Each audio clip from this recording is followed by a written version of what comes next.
Chapter 46 Baba's Gaya Trip Story of Goats. This chapter describes Shama's trip to Kashi, Prayag, and Gaya, and how Baba, in the form of his portrait, was there ahead of him.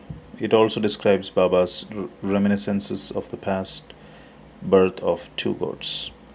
Preliminary. Blessed, O Sai, are your feet, blessed is your remembrance, and blessed is your darshan, which liberates us from the bond of karma. Though your form is invisible to us now, still, if the devotees believe in you, they'll they get living experiences from you. By an invisible and subtle thread, you draw your devotees from far and near to your feet, and embrace them like a kind and loving mother. The devotees do not know where you are, but you so skillfully pull the wires that they ultimately realize that you are behind them to help and support them.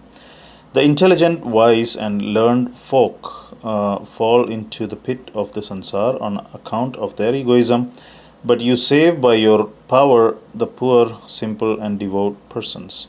Inwardly and invisibly, you play all the game but show that you are not concerned with it. While you do things but pose yourself as a non doer, nobody knows your life, but the best course, therefore, for us to is to surrender our body, speech, and mind of your feet, and always chant your name to destroy our sins. You fulfill the wishes of the devotees, and to those who are without any desire, you give bliss supreme. The chanting of your sweet name is the easiest sadhana for devotees. By this sadhana, our sins, rajas, and tamas qualities will vanish. The sattva qualities and righteousness will gain predominance, and along with this, discrimination, dispassion, and knowledge will follow. Then we shall abide in ourself and our Guru, who are one and the same. This is what is called complete surrender to the Guru. The only sure sign of this is that our mind gets calm and peaceful. The greatness of this surrender, devotion, and knowledge is unique for peace, non attachment, fame, and salvation come in its wake. If Baba accepts a devotee, he follows him and stands by him day and night, at his home or abroad. Let the devotee go anywhere he likes. Baba is there ahead of him in some form in an inconceivable manner. The following story illustrates this. Gaya Trip. Sometime after Kaka Sahib Dikshit was introduced to Sai Baba, he decided to perform the thread Upanayan ceremony of his eldest son, Babu, at Nagpur.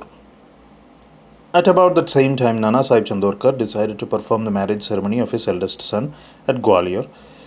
Both Dikshit and Chandorkar came to Shirdi and lovingly invited Baba for these functions. Baba asked them to take Shama as his representative.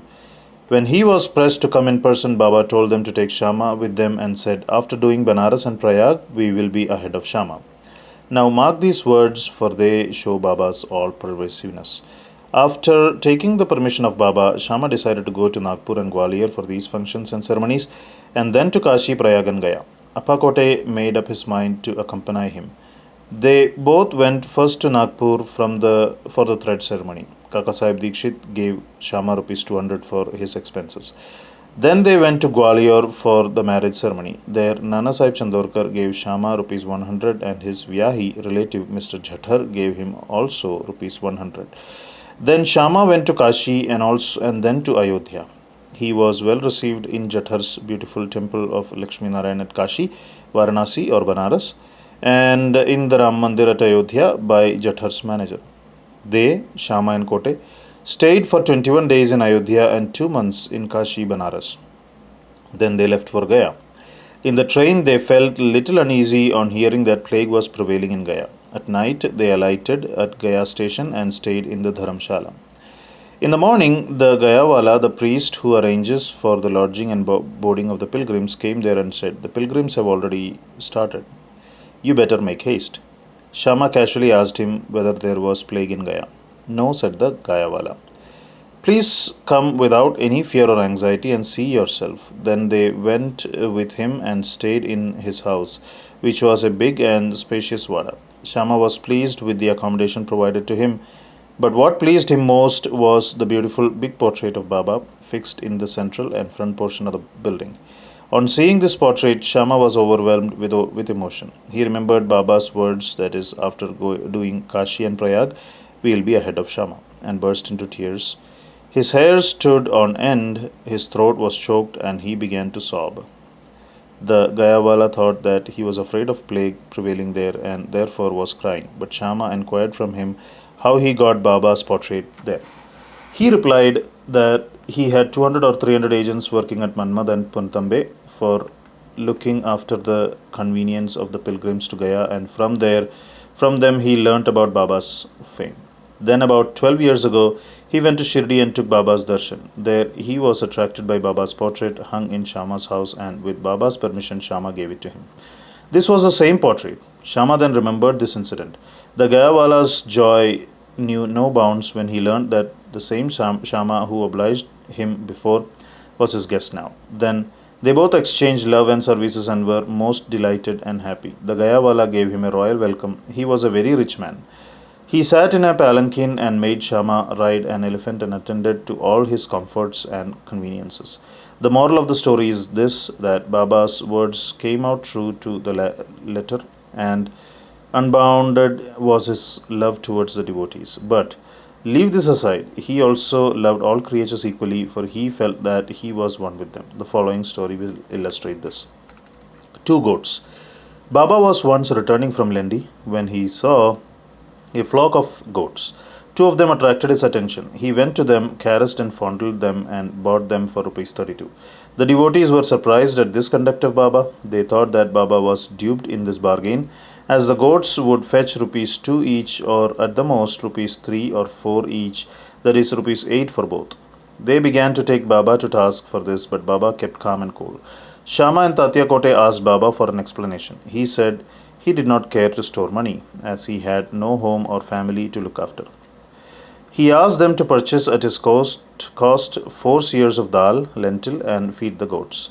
After this was done, Baba returned the goats to the owner of the flock and gave out the following reminiscences and story of the goats. O Shama and Tatya, you think that I have been deceived in this bargain?